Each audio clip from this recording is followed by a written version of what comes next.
আসসালামু আলাইকুম সম্মানিত ভিউয়ার্স, আজকের ভিডিওতে আমরা বাংলাদেশে ব্যাংক প্রতিষ্ঠার সংক্ষিপ্ত ইতিহাস সম্পর্কে জানব।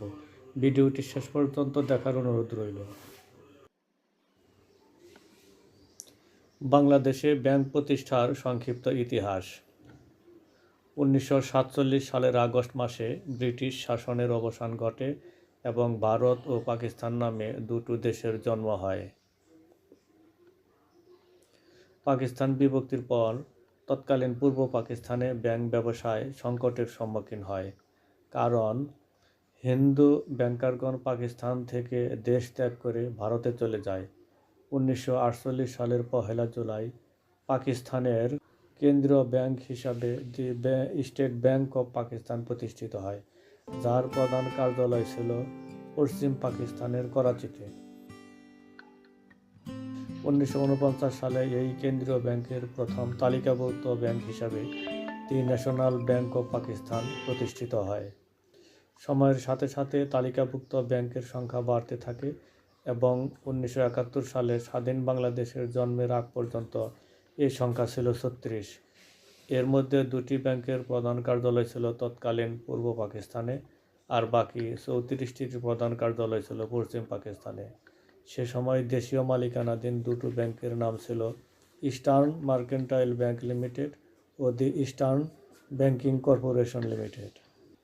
1971 সালে বাংলাদেশ স্বাধীন হওয়ার পরে এদেশের ব্যাংক ব্যবসার যাত্রা শুরু হয় 1094টি শাখা নিয়ে, যার মধ্যে 151টি শাখা ছিল পূর্ব পাকিস্তানের মালিকানাধীন দুইটি ব্যাংকের, 939টি শাখা ছিল পশ্চিম পাকিস্তানের মালিকানাধীন 10টি ব্যাংকের এবং 4টি শাখা ছিল বিদেশি ব্যাংকের। পাকিস্তান আমলের কেন্দ্রীয় bank the state bank of পাকিস্তানের এদেশীয় অফিসে স্বাধীন বাংলাদেশের কেন্দ্রীয় ব্যাংক হিসাবে বাংলাদেশ ব্যাংক প্রতিষ্ঠা করা হয়। পরবর্তীতে 1972 সালে বাংলাদেশ সরকার এক অধ্যাদেশ বলে ব্যাংক ব্যবস্থার উন্নয়নের লক্ষ্যে 2টি দেশীয় ও 10টি পশ্চিম পাকিস্তানি মালিকানাধীন ব্যাংকে জাতীয়করণ করে মোট 6টি পৃথক সত্তা বিশিষ্ট রাষ্ট্রায়ত্ত ব্যাংকে রূপান্তরিত করে।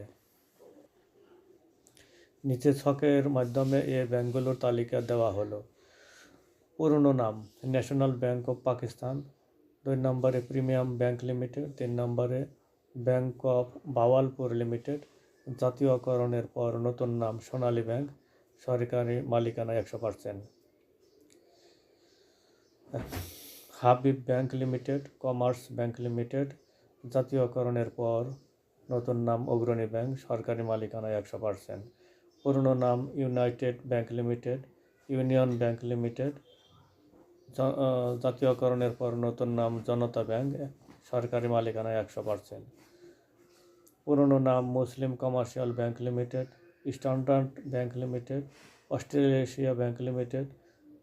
জাতীয়করণের পরে নতুন নাম রূপালী ব্যাংক, সরকারি মালিকানা 94.50%।